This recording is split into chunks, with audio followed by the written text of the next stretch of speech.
Boys, it's the weekly short with Blind. We've got a lot to get to. Wow, so let's go ahead and get to it. Let's start with the playoffs, of course. A loss to Ticket to Ride still has him in second place, but tied with the bye for Allen. One slip is really all it's going to take for one of these two teams to fall out of that 2 seed in that bye. Chase right on the heels. Morgan trying to be right on the heels as well with Webster Tigers. That's going to be close, but this is how it looks right now. A 2-0 for K-Migs pretty much all but secures the number 1 seed. It isn't official yet. There's still a weird world where they can fall out of playoffs. It's so unlikely, but I can't give them that lock yet until we see what happens next week. But it's probably the number 1 seed secured for K-Migs as well. Objects in the mirror are closer than they appear for Unicorn. For Unicorn, as Chase and Flynn are now 13 and 9 right behind him. So there's that extra playoff spot that's right there, where Flynn is in it now. But Unicorn, they're closer than you want them to be after your performance last week, going 0-2. So keep an eye on that, as this thing can shake up a lot.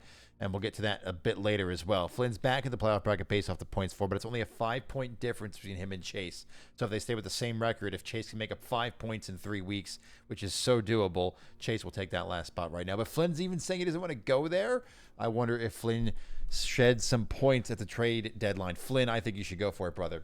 Let's go ahead and talk about our matchups for this week, though, starting with the implications and the C words. It's interesting. This could be the last time Blind has a chance to win a game in the league. I don't know why I reference myself in third person, but it's what I do because my notes say so. Last chance to do so. Rick's still an extra pick bracket contention, but really barring collapse of Morgan, this should be where he settles here in the toilet bowl.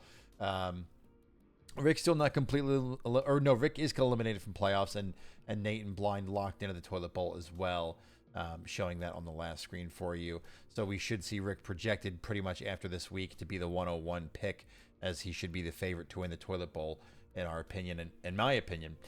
Ticket to Ride versus Liquidators. This should decide the division and maybe the number 2 seed to an extent. If Chase can get a 2-0 and really knock Codes down a peg and then has some good performances in the last 2 weeks, there's actually a good chance that Chase could take the number 2 seed, including the division. If their points for Chase is 50 points behind Code in the points for, which determines a tiebreaker if we get there. So Chase can make that up quickly, and Code's got some tough buys this week, as he mentioned in the league chat today. Project versus Cup runneth over. Not a lot to talk about it here. This is a toilet bowl matchup we'll see in a few weeks as well. Let's keep it moving. Tigers versus the Deli. This is Morgan's last hope at winning the division. Morgan claimed he would win the division. Allen and the Deli claimed that they would win the division. This is Morgan's last chance to really go for it. With the win-loss record, I'm pretty sure Morgan's path into playoffs has to come from winning the division at this point, and this is the only way to do it, is to pull off a massive win against the Deli, get yourself close, and then go flawless. I don't know, but so if we see, do we see Morgan open a sell window here at the deadline possibly? Would be interesting. Bijan Robinson and Khalil Shakir on bye this week for Allen is miserable timing, though, with a lack of depth. Brownout versus Win like Flynn. Code already talked about the 270, which is insane, and that clearly makes K-Migs the team to beat, but Flynn's not too far behind in points for, 4th most overall in the league, so it's not like it's some slouch team like the implications or Cup runneth over. Some major buys do actually impact K-Migs this week, even though you can't tell it from his starting lineup, and Flynn is some as well. This game really should be a deciding factor for Flynn and which way he wants to go. I think if you win, Flynn, go for playoffs, because why not? You can do it, but if not, maybe you aim for extra pick bracket here and 2025. Your game of the week, I went with Cam and the inaugurals against Unicorn Bolt and the Kung Fu Pandas. That's the other 2 teams in the Division of Death who have kind of been not quiet, but we've forgotten about them a bit more with just how dominant K-Migs has been. Unicorn's at a difficult point and has joked about retooling twice now. We'll see if it actually is a straw that breaks the camel's back this week, if Cam can pick up a win. But going 0-2 could actually knock them out of playoffs. Same goes for Cam, though. You know, an 0-2 showing last week is scary, and no quarterback in the super flex spot for Cam yet again after trading Geno away as Cousins heads to bye.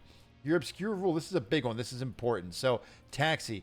We are unlocking Taxi now. As soon as this video goes up, it's getting unlocked. You have until Thursday night to put players in your Taxi. At the end of the year, you'll be able to choose if you want to keep your Taxi players on the exact same contract for next year for free, and it doesn't count as one of your re-signs or roster moves. You can sneak some guys on there that you think will be cheap and good to hold for next year, but there's a chance they can get poached for the next 2 weeks. So be very cautious with who you put on there, but it could be a good opportunity for you to move a rookie that you believe in there, or a cheap player that you believe in next year there, but they can still get snagged by another team, or you have to protect them in the cost increase. Good luck this week, everyone. We'll have a really good definitive playoff picture next week for you.